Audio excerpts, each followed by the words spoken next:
If you are looking for a speaker for your organization, look no further than Dr. Janice Fortman, an international speaker, award-winning author, and producer and host of Relationship Matters TV.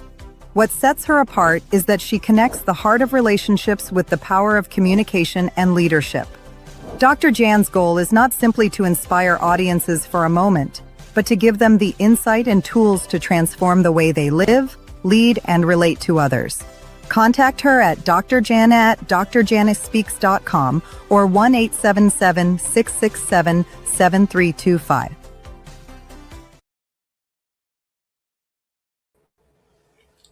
Hello, good morning, good afternoon, good evening, wherever you are in the world. It's Dr. Jan with Relationship Matters TV. I hope everyone is having a beautiful day or morning or afternoon or evening. We are here right outside of Chicago, and we are so happy that finally we are going to get some decent weather. However, we are keeping our fingers and toes crossed because they say when you live in Chicago, if you blink, the weather can drop or even rise 30, 40 points. Anyway, so I feel great today. And I feel great because of the guest that I have today. I am going to learn how to be a better leader. I am going to learn how to be calm, how to have some clarity, a lot of clarity. And I know you, my audience, will get so much value for what you're going to hear from today's guest. But before I bring you on, I'm going to show you a little bit about Tracey Gazel.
you can't wait. I know you can't wait. So let me tell you just a little bit more about Tracey and who she is. She is an executive and founder, mentor, and consultant, and the creator of Calm Clarity OS. It is the new operating system for leadership. She helps founders and senior executives upgrade the way they think, lead, and operate so they can perform at their best without sacrificing peace of mind. So now, if you're an executive, if you're a leader, if you're part of a team, and you have people, friends, get them on this podcast. Get them on the show today because they don't want to miss this. You don't want them to miss it. So let me bring on Tracey right now. Hi, Tracey. Hi, Dr. Jan. How are you? I'm doing well, thanks. How are you? I'm doing great. It's sunny. Nice to see the sun. Yes, for once. Where are you located? So I'm in Kelowna, which is a city in Canada near Vancouver. So West Coast. You're over Chicago area. I'm over on the West Coast. Oh, okay. I always thought when I think of Canada, I think east. Well, northeast of me. Yeah. Mm-hmm. I've never been to Vancouver, but I have been to Toronto. Hopefully one day I can get up to Vancouver. It's north of Toronto, or Vancouver is West Coast, so just north of Seattle. So kind of like the Pacific Northwest area climate. Okay. But then where I live is a little bit east. So in between Calgary and Vancouver. A lot of people know Calgary. Okay. Yeah. In the middle there, in this beautiful, warm, sunny spot. And then in the winter, we have skiing, lots of ski hills in the area. Oh, do you ski? Yes, I snowboard. Oh.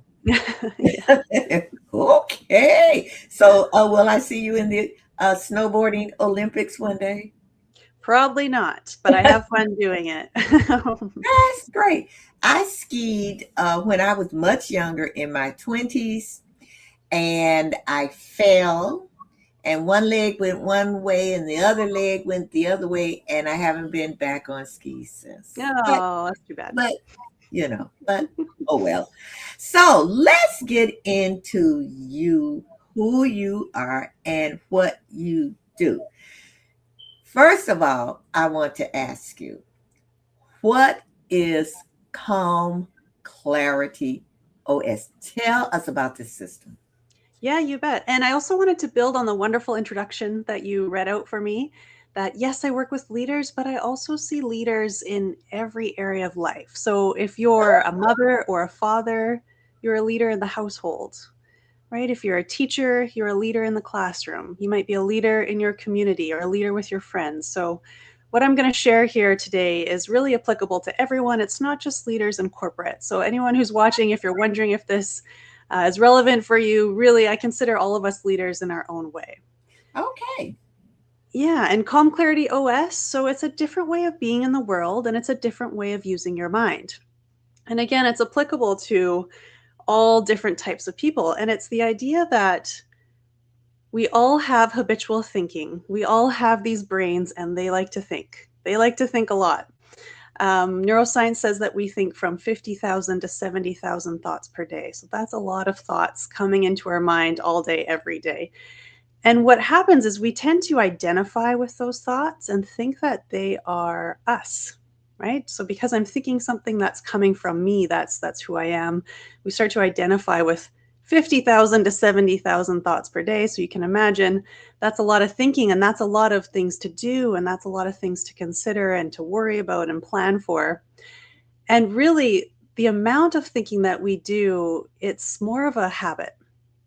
It's mental noise that starts to accumulate over long periods of time. They're habits that we've created since being a kid or having experiences throughout our life, and then we start to have these habitual ways of thinking. So you may have noticed you think about a lot of the same things day in and day out, and that's because we tend to recycle a lot of thoughts. Calm Clarity OS is the calm space that exists behind your thinking, behind the noise of our habitual thinking. So a lot of people assume that if we're not thinking, there's just this kind of scary empty space behind there, but what's actually behind there is your Calm Clarity OS. And that's a different way to use your mind. That's how to access your peace of mind. That's how to have that lovely space of calm that's available no matter what's happening around you. And that's just a different way of being in the world. So Calm Clarity OS becomes a way of recognizing the noise, the mental noise that's blocking the beautiful space of calm that you've had all along. I could keep going, but I'll pause there, Dr. Jan, and see if you have other questions. Yes. You know what really got me is when you started. Now I have an echo. Don't know why. When you start talking about the noise Mhm. and the habitual way that we think. We think the same things over and over and over again. So what you're talking about to me is quieting your mind in a way. How do you do that? I mean, really, how do you do that? So it's different than quieting your mind. That's the Whoa. misconception. Okay. So, if we think of meditation, so if anyone listening has tried meditating before, what most people do is they sit and they try to turn off their thinking, like you said, quiet down their thinking. That's basically impossible. So a lot of people do that and then they try to quiet their thinking. They get frustrated. They think, I can't do this. Another common misconception, well, it's something that I mean, I've tried this, I've done this with mindset or reframing is, well, if I just take all these ugly negative thoughts and I reframe them into positive thoughts, I'll probably feel better. But what tends to happen there is we become thought managers. I'm so guilty of this. So I'm looking out for the negative thoughts. What do I not want to think? And I want to turn them into positive thoughts. But then we end up doing double time up here, thinking more, thinking about our thinking, having more busy thoughts. So if we can't turn off our thinking because we're thinking creatures, that's how we experience our world. And if we do double thinking trying to change our thoughts, those really, I've spent a lot of years trying to do those two things. They didn't work very well. What seems to work the best that I've seen and that my clients have seen is getting more familiar with the space behind your thinking. And what I mean by that is the space that's noticing your thinking. So, yes, we have a lot of busy thoughts, but there is a quiet awareness that's noticing that we're having a lot of thoughts. And that quiet awareness is the space of your peace of mind. And so we want to start noticing our thinking that it's separate to us, that we're noticing it from a third person point of view, going, oh, my mind's really busy today. I must be having one of those days. Or, oh, my mind's nice and quiet today. Isn't that nice? So that space that is noticing it, that is the calm and clear space we're looking for. Oh, wow. And I'm just trying to figure, I'm thinking of me and how to get there. The only thing I can think of is like at night, it seems as though, you know,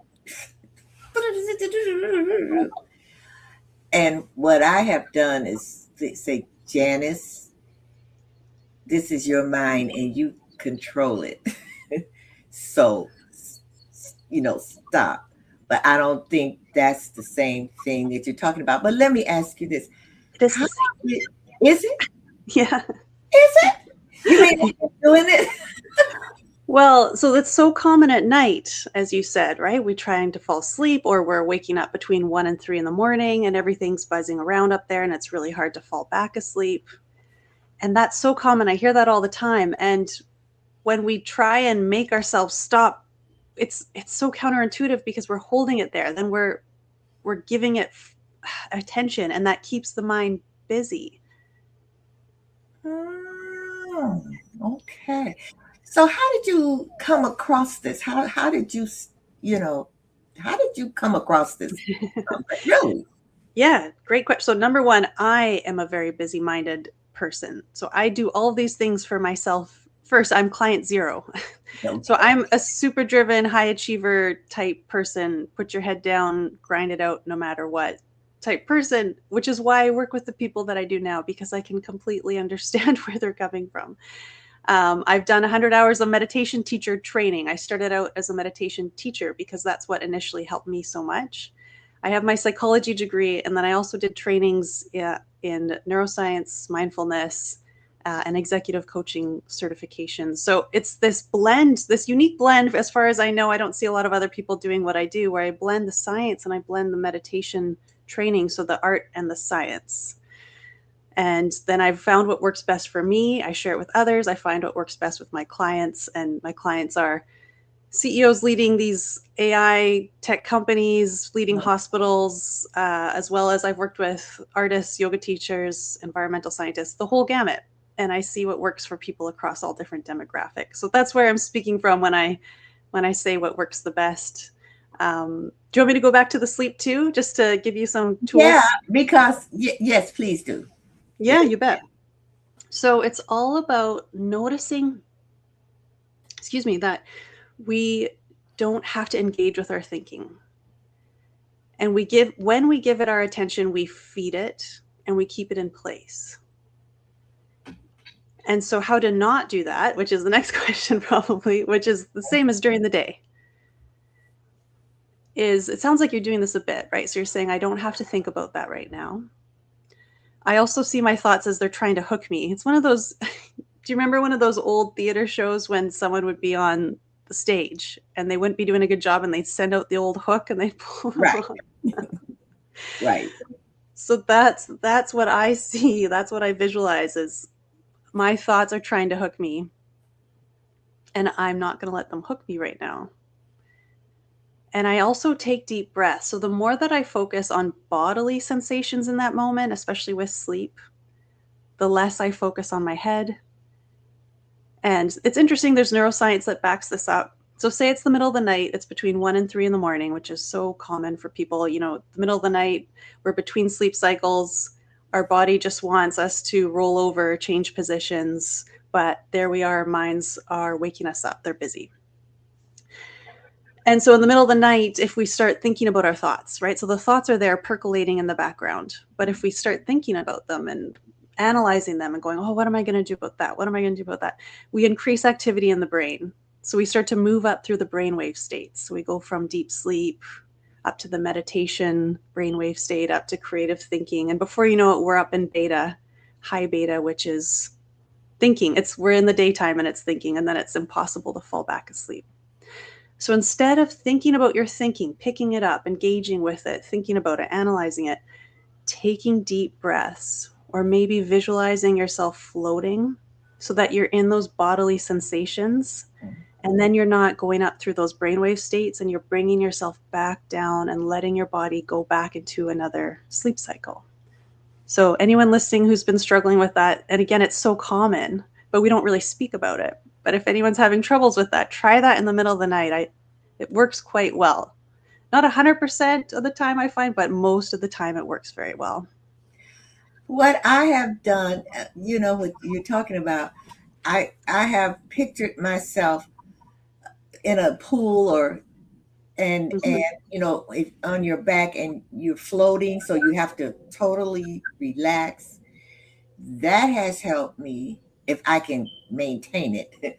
And also, what I've done is, like you say, take the deep breaths, and hold it, and and all that. And sometimes that helps.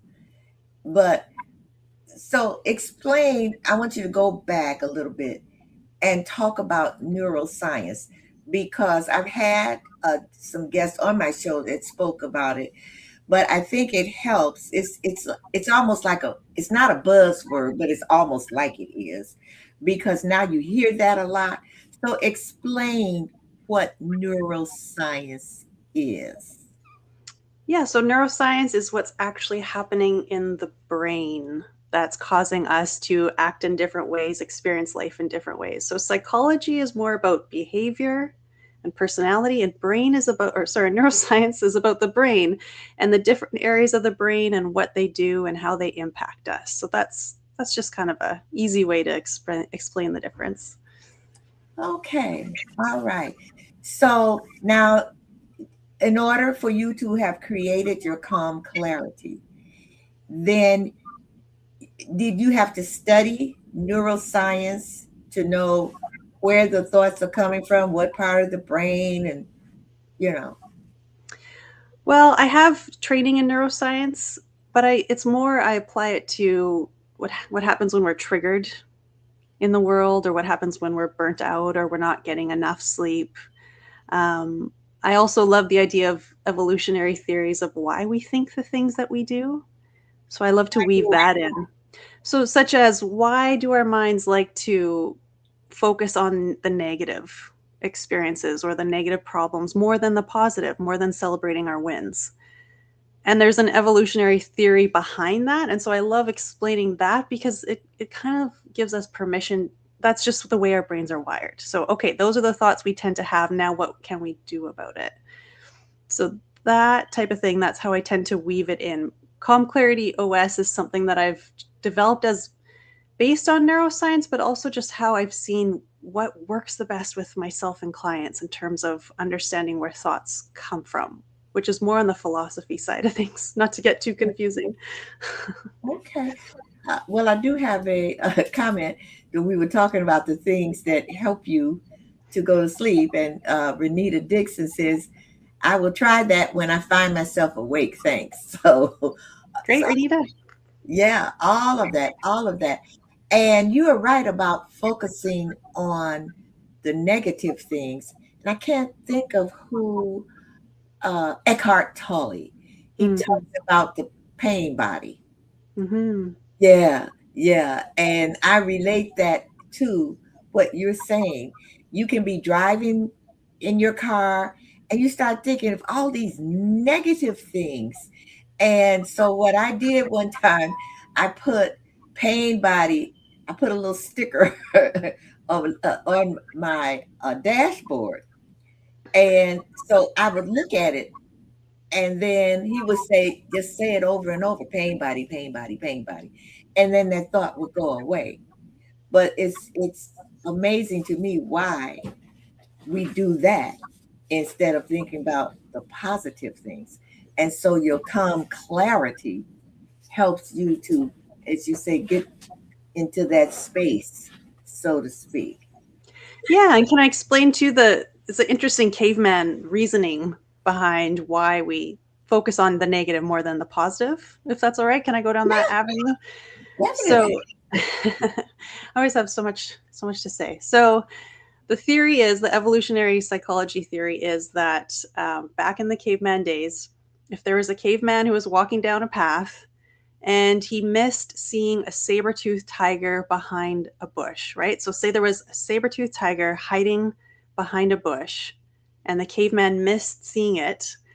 Well, you can imagine it didn't go well for the caveman, right? The saber-toothed tiger probably jumped out and ate him, and then the caveman died. So that's a pretty big, bad consequence happening as a result of missing something negative. So let's say that same caveman was walking down the same path and he missed seeing some berries on a bush, right? So if the berries are a positive thing and the caveman missed seeing the berries, well, if he missed seeing the berries, the consequence is not as bad, not as dire as missing seeing the saber-toothed tiger. So, the theory in evolutionary psychology then is that over time, hundreds of thousands of years, our brains became wired to look for the negative, to think about the negative, to worry about the negative and plan and do contingency planning and always trying to avoid the big bad things that could happen so that we don't die, right? Because if we miss something positive, it's not as big of a deal. But if we miss something negative, we could die. That's basically the theory of how our brains are wired. And so that's just why our brains like to focus on the negative. And then we also have this part of the brain, the prefrontal cortex, that likes to solve problems all the time. And it's what separates us from the animal kingdom. So I'm saying all this for anyone who's listening who finds that your brain likes to think about the negative things or focus on worst case scenario, plan for worst case scenario. And these days there's a lot of stress in the world. So if you're thinking about worst case scenario, there's a lot of worst case terrible things to think about.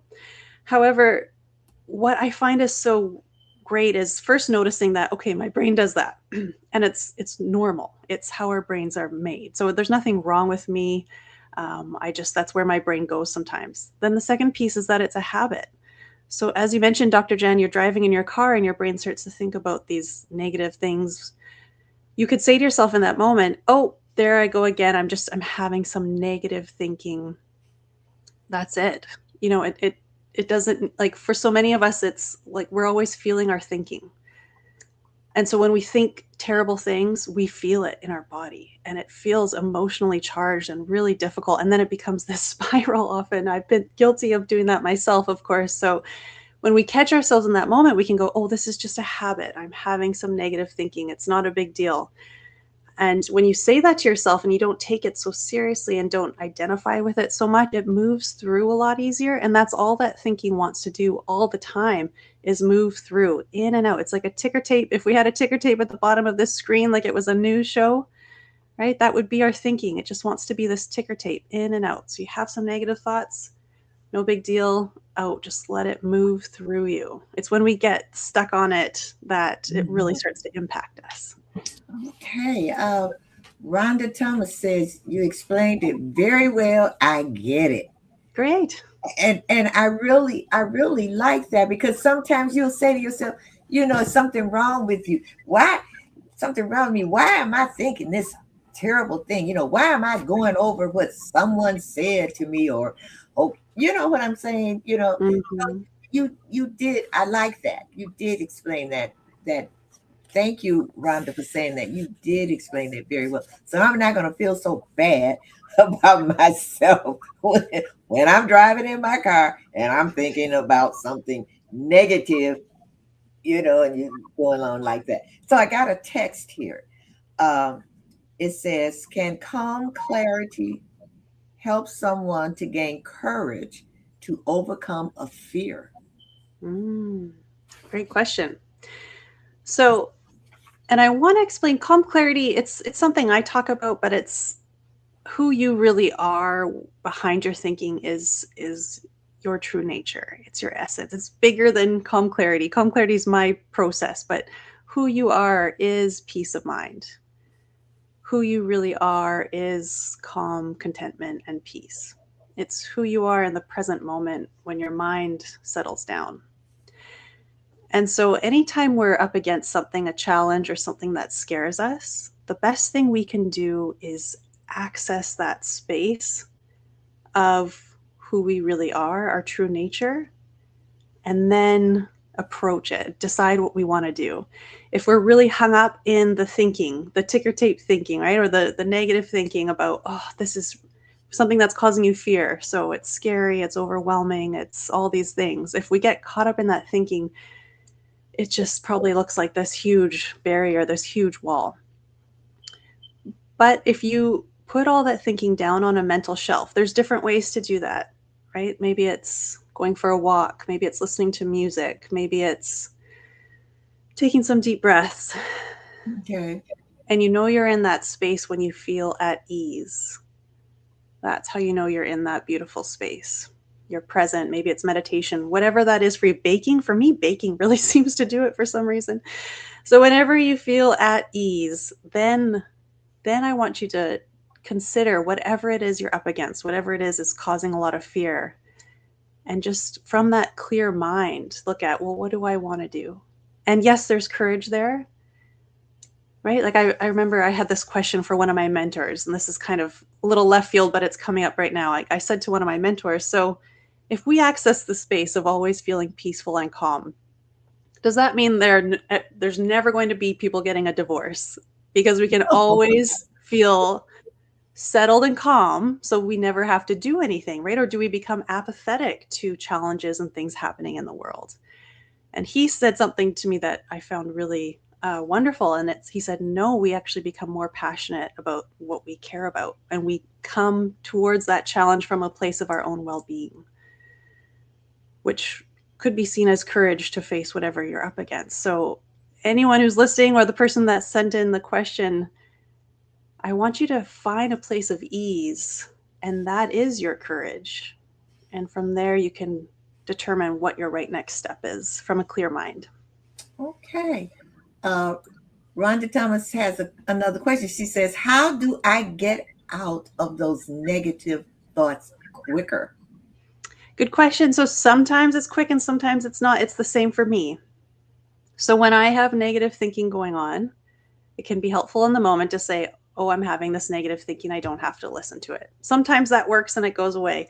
Sometimes it doesn't. Sometimes it sticks around for a while. And that seems to be something that we just don't have control over. It's just the way our minds work. Sometimes we're in a lower mood and we're having more negative thinking. And if that's the case, it can be nice to go out for a walk, listen to music. It's the same as I was saying in the previous question.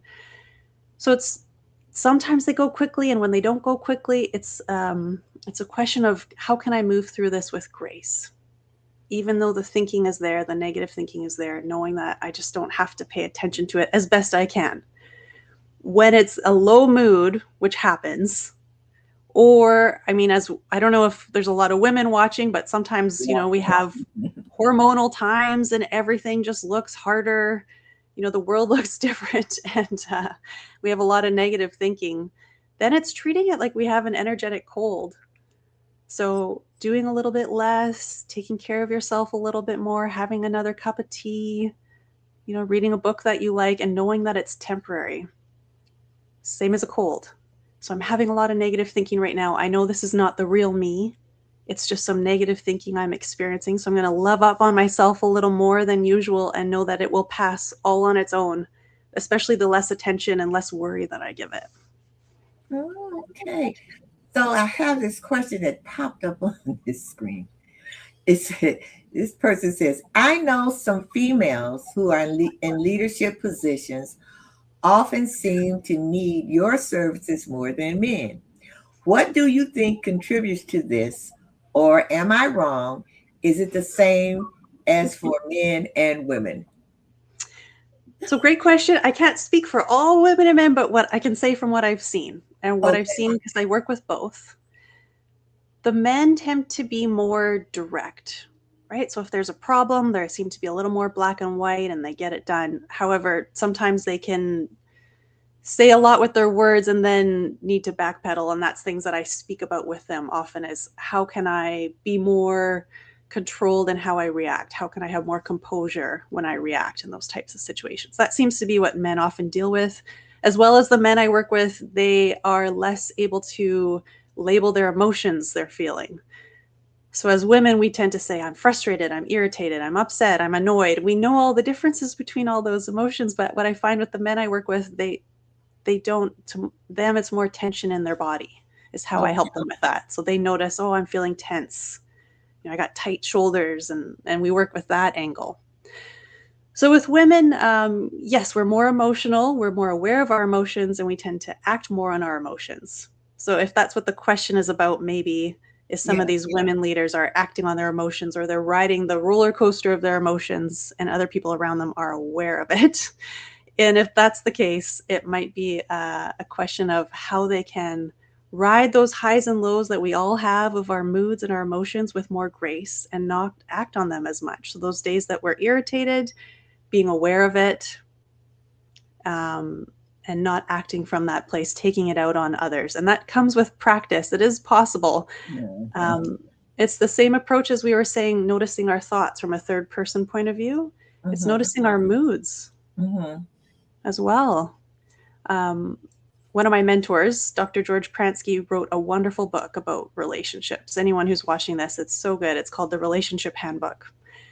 And he talks about a kaleidoscope, the metaphor of a kaleidoscope. So we're looking through our life through this kaleidoscope, and the kaleidoscope is our thinking and our mood. And one day everything looks wonderful. We love our life, our job. We love our job. We love everyone we work with. We think we just have the best life. And then we can wake up the next day and it's as if that kaleidoscope has just tilted and everything looks different. Although it's the same life we're looking at. But it's because we're looking through the lens of our mood and our thinking. And so the practice becomes noticing, wait a second, my kaleidoscope has tilted. Wait a second, something's up today. Okay, I might be in a mood. I might be having a lot of negative thinking. So how can I ride through this with grace and not act on some of those urgent thoughts that come through with my mood and my negative thinking? It's a whole conversation, but a lot of wonderful things come from that. So what I'm getting, and I hope I'm getting it right. If not, let me know. Is almost observing your thoughts. That's Now this is me. I'm thinking I'm getting this from you. And once you observe the thoughts from a third person, then it's easier to find that calm space. Mm-hmm. That's If right. yeah, if you, and so I'm going to go back to Rhonda. How do you do that? Because I know all of us, we get so involved in that, however it is that we're thinking, all those thoughts that are coming in our heads. And is there something that you can say to yourself, or something, post note you can put somewhere to remind yourself of that, to do that? Mm-hmm. Yeah, that's so you're saying it right, Jen. And then it's noticing the feeling state all the time. Because if we're feeling tense or frustrated or whatever it is, then we're caught up in our thinking. That's a sign we're caught up in our thinking. So in that moment, you can have some, words with yourself. You can remind yourself to relax, take some deep breaths. You can remind yourself to soften. And just as much as you can, loosening your grip on whatever it is you're thinking about. So it's kind of, I have all these metaphors. So it's like there's a hose and the thoughts are wanting to come in and out. And sometimes we kink that hose and we don't realize it. Oh, and we're thinking about, like you said, something someone said, and we're going over and over it in our head.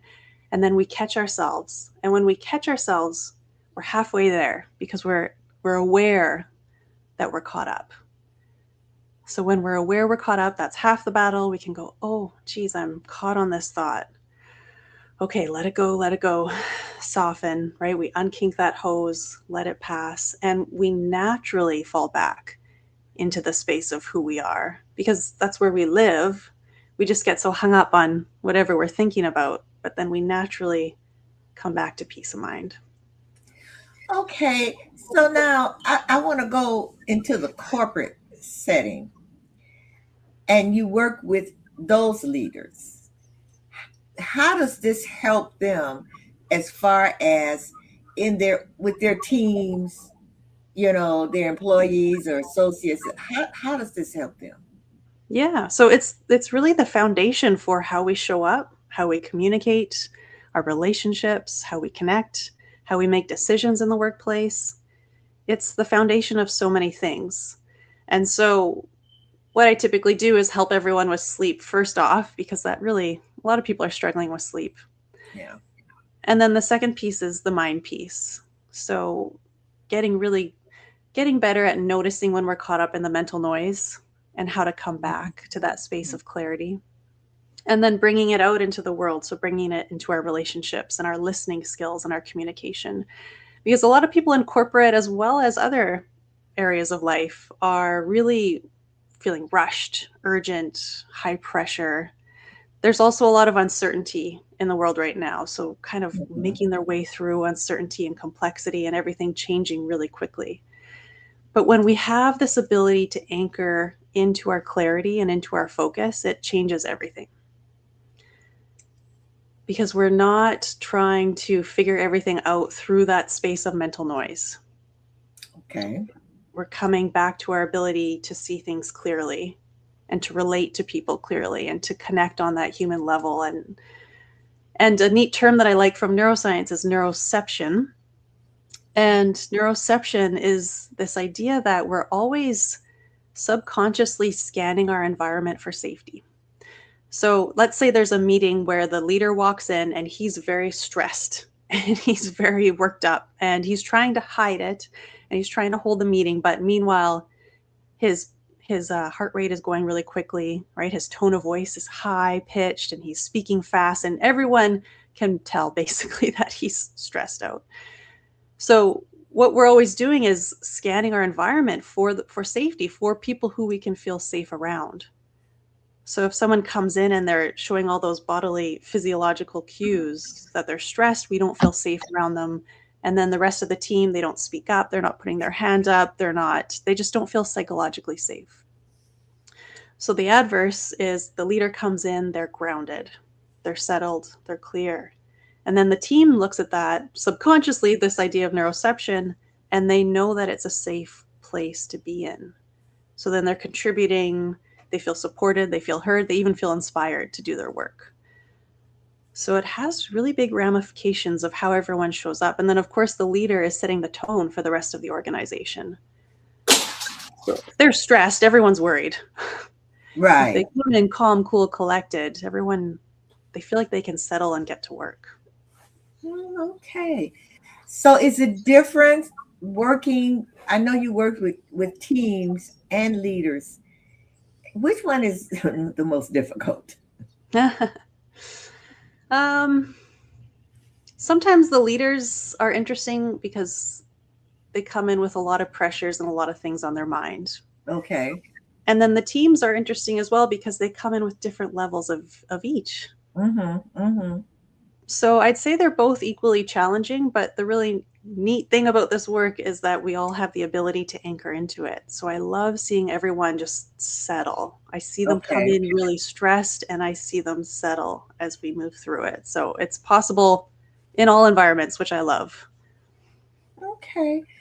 So tell us, I know you have different programs. So tell us about your different programs. Yeah, so I work one-on-one with leaders and founders. I love founders because they're just a really interesting type of people that are these high-risk, creative visionaries, but also executives, all kinds of senior leaders. So I do one-on-one work, and then I also come in and do workshops, and I also work with teams as well. I also come in and do speaking. I do a little bit of everything. Okay. Okay, so here's another. Oh, okay. I like this. Who has inspired you most to pursue this career? Wow, that is a good question. Well, you mentioned Eckhart Tolle earlier, Dr. Jan. I've always been inspired by him and what he speaks about. And then also I'd like to add just some of the mentors I've learned from. So I mentioned Dr. George Pransky and his wife, Dr. Linda Pransky. So they were psychologists, and then they moved from traditional psychology to do very similar work to what I'm doing, which is looking more at the nature of who we really are and how thoughts really work. And I think that took a lot of courage for them to go from traditional psychology to what they do now. And now so many of us are following in their footsteps. So they've definitely inspired me as well. Okay. I long time ago, I read Eckhart Tolle's book and the workbook, did the workbook. And so when you were talking, that I started thinking about that, what he said about those negative thoughts that we have. But I like what you're doing I never thought about putting it that way, about that space, that calm space, and about observing it when you're in that, Now I know that takes practice. It That does. Yes, that takes practice.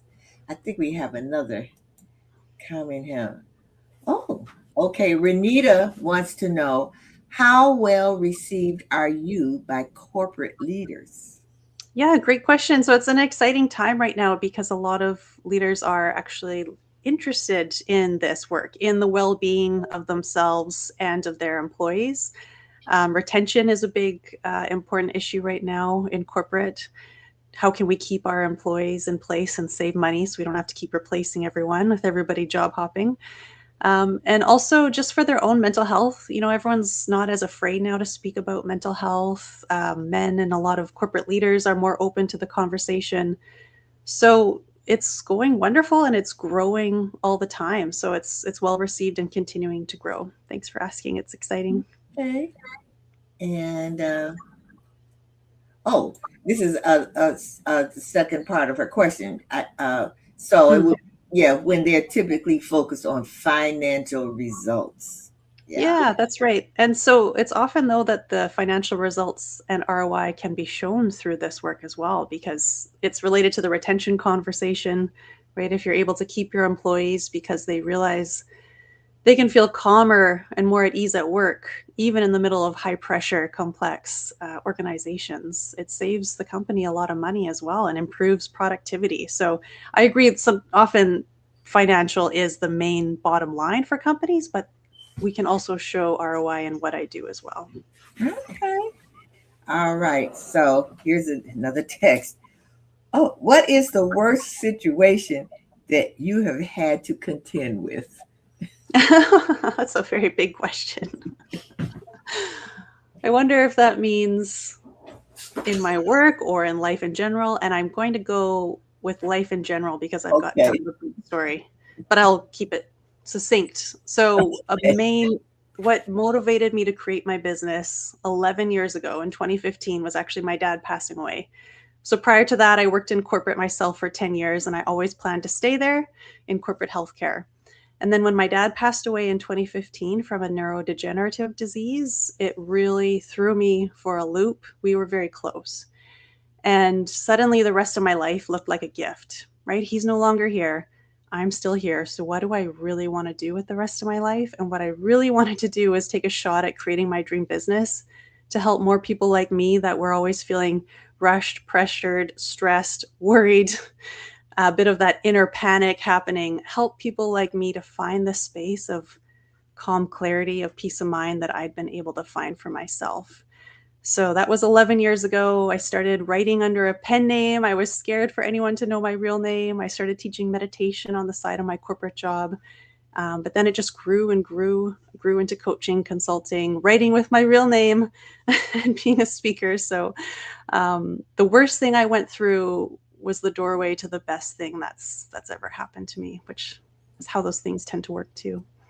And I was going to say, I'm very sorry to hear about your father, but like you said, that just what you just said, we go through these situations for a reason.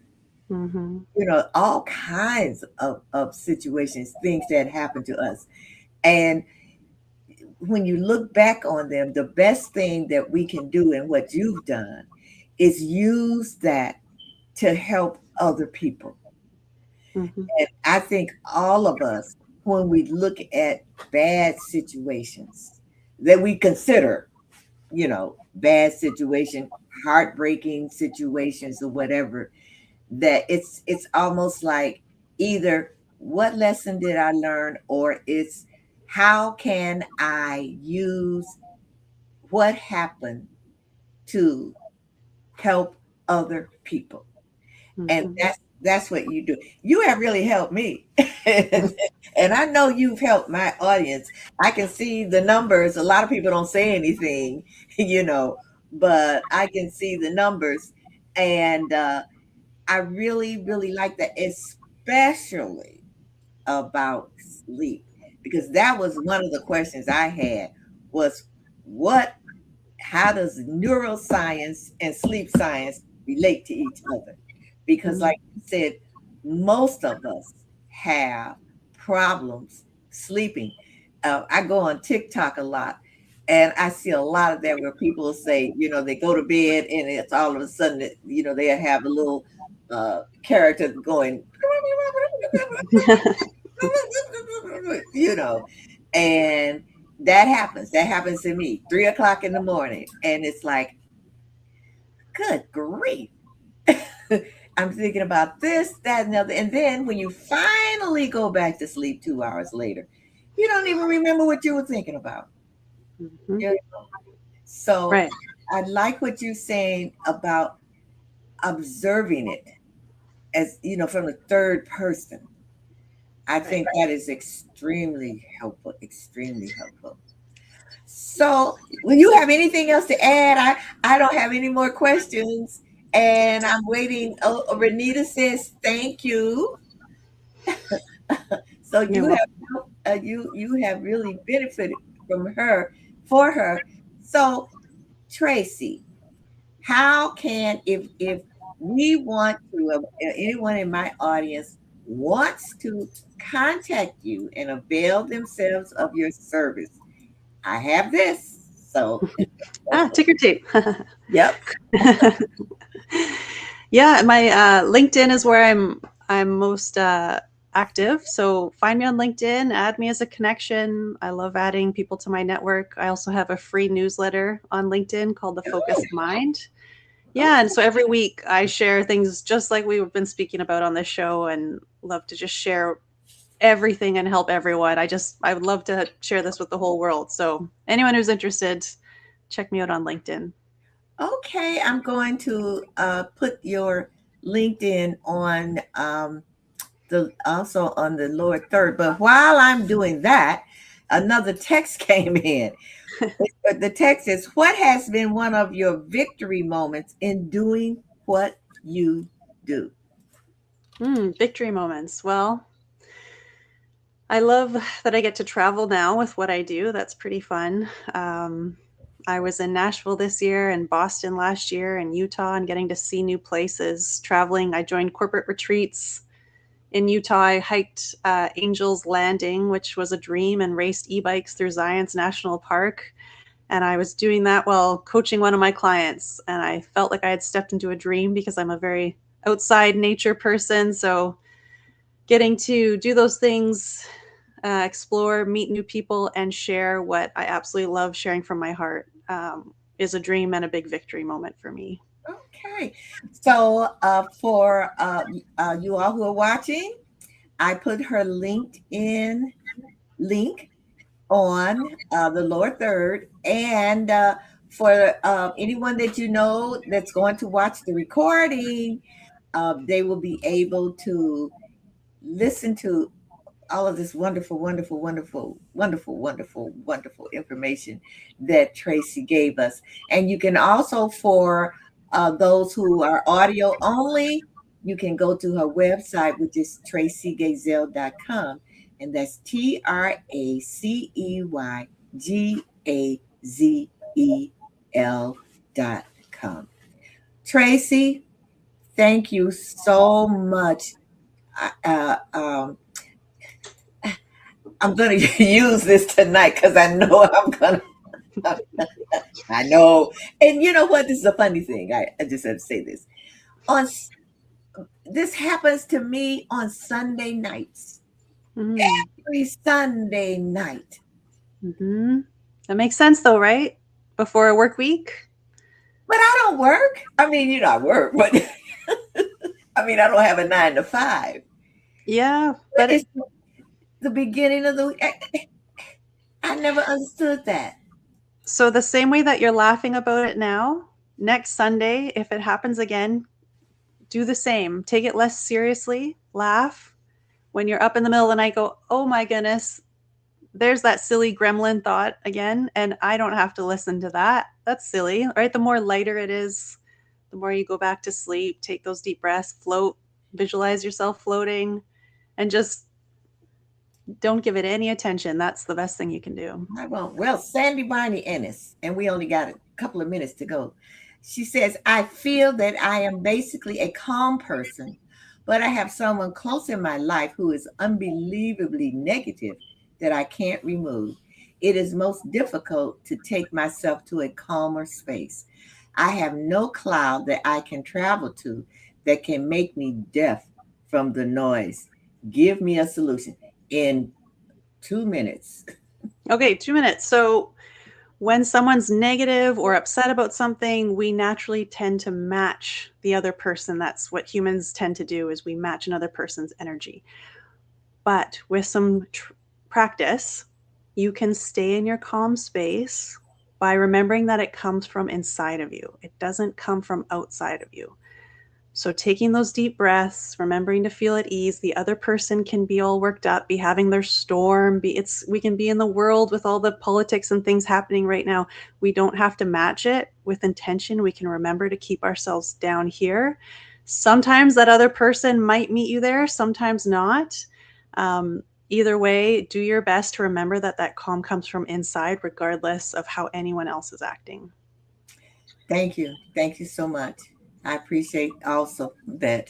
Thank you. Everyone has that. Thank you so much for being my guest. I know that my audience received a lot of value. And Sandy, you can always contact Tracey. I'm going to put it up here again. So there she is. It's TraceyGazel.com, or you can go to her LinkedIn page and contact Tracey. So thank you so much. And Sandy says thank you. Thank you. Thanks so much, everyone, for watching live and on the replay. You have a beautiful, blessed rest of your evening in Canada. Yes, thanks. You as well. Bye, All everyone. righty. Bye-bye. Wow, this has been great. This has been great. So avail yourself of her services if you really need it. I need it. I think we all need it.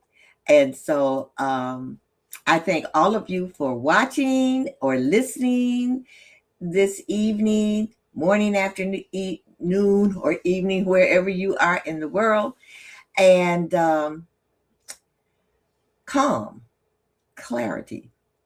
Yes, we can all have it if we follow what Tracey has given us. So I'll see you again next week on Relationship Matters TV. Now, if you would like to be a guest, or if you would like to you have someone who you think would be a good guest on the show, just go to www.drjanisfortman.com. Oops, hold on. Here's a couple of more. Okay, Sandy said good evening. And Rhonda, love your style tonight. Lovely, good interview. Thank you, Rhonda. All right, I'll see all of you next week again on Relationship Matters TV. Have a beautiful, blessed morning, afternoon, or evening, wherever you are in the world.